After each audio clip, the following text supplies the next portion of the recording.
मध्य प्रदेश में होने जा रहे उपचुनाव को लेकर कांग्रेस ने अपनी तैयारियों को तेज करते हुए 15 सीटों पर उम्मीदवारों के नाम का ऐलान कर दिया है। मगर इस ऐलान के बाद पहले से ही आंतरिक उथल-पुथल से गुजर रही कांग्रेस में एक बार फिर कलह शुरू हो गई है। देखिए खास रिपोर्ट। मध्य प्रदेश में उपचुनाव की तारीख का ऐलान नहीं हुआ है, मगर राज्य में चुनावी बयार बहने लगी है। नेताओं के धुआंधार प्रचार शुरू हो चुके हैं। इसी बीच कांग्रेस ने 27 सीटों में से 15 सीटों पर उम्मीदवारों की घोषणा कर दी। इस घोषणा के साथ ही कांग्रेस में एक बार फिर कलह की शुरुआत हो गई है। नाराज नेताओं ने सार्वजनिक रूप से अपनी नाराजगी जतानी शुरू कर दी है और साथ में वो पार्टी हाईकमान को चेतावनी भी दे रहे हैं। ग्वालियर चंबल की करैरा और भांडेर सीट पर कांग्रेस प्रत्याशियों प्रागीलाल जाटव और फूल सिंह बरैया का पूर्व विधायक शकुंतला खट्टिक और पूर्व मंत्री महेंद्र बौद्ध ने विरोध किया है। दोनों इस सीट से अपनी उम्मीदवारी ठोक रही हैं। आज सभी लोग जानते हैं कि इस विधानसभा में श्रीमती शकुंतला खट्टिक जी से अच्छा कोई भी व्यक्ति नहीं है। कांग्रेस में ईमानदारी से उन्होंने जब से वो विधायक बनी है ईमानदारी से काम किया और उन्होंने हर संभव प्रयास किया विपक्ष में रहते हुए भी कि करैरा का विकास किया जाए और हमारे जितने भी कार्यकर्ता हैं उनका हित कैसे हो वो किया जाए। लेकिन विपक्ष में थी, इसके बाद भी उन्होंने जितनी भी उनके अंदर क्षमता थी उन्होंने पूरा कार्य किया है और टिकट कटने के बाद भी उन्होंने हमेशा कार्यकर्ताओं से उनके हित के लिए लड़ाई लड़ते रहे, क्षेत्र में काम करती रहें। ऐसा कोई भी गांव नहीं होगा, कोई भी व्यक्ति नहीं होगा जिसको उन्होंने संपर्क नहीं किया हो, जिसने भी फ़ोन लगाया अगर वो उनसे बात नहीं हो पाती थी, मिस कॉल भी देती थी तो भी इधर से लौटाती थी, बात करती थी, सुख दुख में शामिल होती थी। कांग्रेस का हमेशा वो काम करती थी, क्षेत्र का विकास के लिए लड़ाई लड़ती थी, कार्यकर्ताओं की लड़ती रही। वहीं टिकट वितरण के बाद उठे इस असंतोष को कांग्रेस दबाने में जुटी हुई है। पार्टी में मचे इस घमासान को वरीय नेता रफा दफा करने में जुटे हुए हैं। चंबल से आने वाले पूर्व मंत्री लाखन सिंह का मानना है कि इन 15 सीटों पर जिताऊ उम्मीदवारों को ही टिकट दिया गया है। लेकिन पार्टी ने जब से श्रीमती सिंधिया जी पार्टी छोड़कर गए, उसमें जो लोग बचे हैं वो कैसे हैं वो सभी को पता है।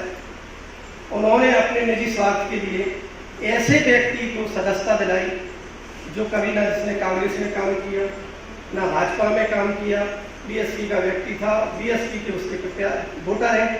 आज बीएसपी का वोट सबको पता है कि बीएसपी का वोट सिर्फ एक हाथी पर जाता है, चिन्ह पर गिरता है, व्यक्ति को किसी को नहीं जानते हैं। तो इसके पास ना तो कांग्रेस का वोट है, ना भाजपा का वोट है, ना वो जीतने वाले प्रत्याशी है। इसके बाद भी उन्होंने जानबूझकर श्रीमती शकुंतला खट्टिक का टिकट काटा और जितने भी कार्यकर्ता विधानसभा में जो पूर्ण रूप से काम कर रहे थे उनका अपमान किया है। इसी समर्थन में हम सब लोग आज एकत्रित हुए हैं और हम सभी लोग ये चाहते हैं कि टिकट बदलना चाहिए। मैं हाईकमान से अनुरोध करता हूँ कि कैरा विधानसभा से अगर सीट निकालना है एक तीनों जाता है। अब हम आम समाज के व्यक्ति किसको वोट दें? तो हमारी मानसिकता, हमारी सोच, हमारी विचारधारा एक ही है कि इस टिकट को बदल के श्रीमती शकुंतला खट्टिक को टिकट दो। अगर ऐसा हाईकमान ऐसा नहीं करती है तो हम जो है प्रदेश कांग्रेस कमेटी का सचिव हूँ मध्य प्रदेश का, जो मैं इस्तीफा लिख के लाया हूँ और आज मैं अपना इस्तीफा दे रहा हूँ, प्राथमिक सदस्यता से दे रहा हूँ और ये कांग्रेस की प्राथमिक सदस्यता से अपने सचिव पद से इस्तीफा दे रहा हूँ। और मैं हाईकमान को बताना चाहता हूँ कि अगर 2-3 दिन में टिकट नहीं बदला तो ऐसे सैकड़ों लोग श्रीमती शकुंतला खट्टिक के समर्थन में अपना आप लोग की सभी की ताकत शकुंतला खट्टिक की है और शकुंतला खट्टिक की ताकत आप सभी लोग हैं। जय हिंद, जय भारत। वहीं कांग्रेस में उपजी इस कलह पर बीजेपी खूब चुटकी ले रही है। गृह मंत्री नरोत्तम मिश्रा ने कांग्रेस के उम्मीदवारों की सूची पर तंज कसते हुए कहा कि उनके पास प्रत्याशी कहां हैं, केवल दल बदलू लोग हैं। कांग्रेस का खुद का कोई प्रत्याशी नहीं है। दल बदलू लोग ही तो हैं उनके पास में, कांग्रेस का कौन सा प्रत्याशी? कहीं नहीं, डबरा में जो प्रत्याशी है वो भाजपा से आया हुआ है, बमौरी में जो प्रत्याशी है वो भाजपा से आया हुआ है। आधा दर्जन से ज़्यादा प्रत्याशी वही है, और जब पूरी घोषित होगी तो 1 दर्जन से ऊपर प्रत्याशी वही होंगे जो बाहर के दलों से होंगे। हम कल भांडेर में गए थे, भांडेर के प्रत्याशी तो अनेक दलों का अनुभव रखते हैं, अनेक पार्टियों का अनुभव है। दरअसल कांग्रेस के पास वहाँ कार्यकर्ता बचे नहीं हैं। ग्वालियर चंबल अंचल में वहाँ उनके पास प्रत्याशियों का टोटा है, तो जो प्रत्याशी है अब उसको वो जो मांगते हैं उसे बना देते हैं, तो जो बचे हैं तथाकथित उनको तकलीफ हो जाती है। वहीं चिकित्सा शिक्षा मंत्री विश्वास सारंग ने कांग्रेस में मचे घमासान पर निशाना साधते हुए कहा कि ये लड़ाई सोनिया गांधी और राहुल गांधी के बीच है।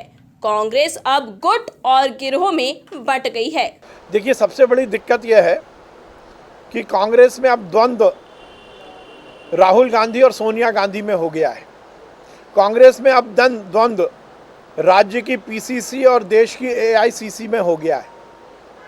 कांग्रेस के नेता कहते हैं कि जो 15 प्रत्याशियों की लिस्ट आई है वो एआईसीसी ने घोषित की, उसका पीसीसी से कोई लेना देना नहीं। गुट और गिरोह में बटी हुई कांग्रेस, हताशा से भरी हुई कांग्रेस, अपनी हार को आगे भविष्य में देखने के कारण पूरी तरह से हतोत्साहित कांग्रेस इसी तरह का निर्णय लेगी। देखिए आगे क्या होता है। पूरी तरह कांग्रेस अब दिशा विहीन और नेतृत्व विहीन हो गई है। ना मध्य प्रदेश में उसकी कोई स्थिति बची है, ना देश में उसकी कोई स्थिति बची है। कुल मिलाकर टिकट वितरण के बाद कांग्रेस में मचे घमासान ने पार्टी के सामने नई चुनौती खड़ी कर दी है। अगर वक्त रहते इसे नहीं सुलझाया गया तो उपचुनाव में पार्टी की संभावनाओं को पलीता लग सकता है। भोपाल से राकेश शर्मा के साथ सुशील यादव की रिपोर्ट।